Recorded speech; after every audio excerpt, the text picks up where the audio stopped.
Only exam oriented YouTube চ্যানেলে তোমাদের সবাইকে স্বাগত। আজকে আমাদের 200টি অঙ্কের সিরিজে 37 নম্বর অঙ্ক আমরা করব।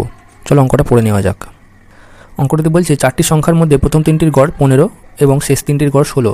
যদি শেষ সংখ্যাটি 19 হয় তবে প্রথম সংখ্যাটি কত? প্রথম তিনটির গড় 15 হলে প্রথম তিনটির যোগফল হবে 3 × 15 = 45 এবং শেষ তিনটির গড় 16 হলে শেষ তিনটির যোগফল হবে 3 × 16 = 48।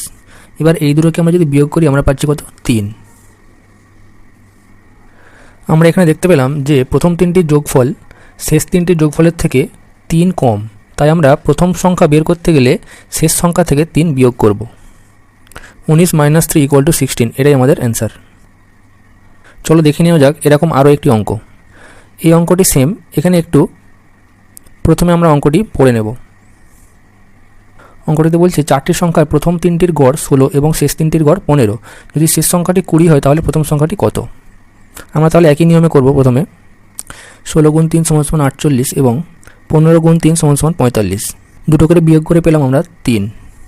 এবার আমরা এখানে দেখতে পাচ্ছি যে প্রথম তিনটি যোগফলের থেকে শেষ তিনটির যোগফল কম, তাই আমরা বলতে পারি যে শেষ সংখ্যার থেকে প্রথম সংখ্যাটি বেশি হবে। তাই আমরা 20 + 3 করব = 23, এটাই আমাদের অ্যান্সার।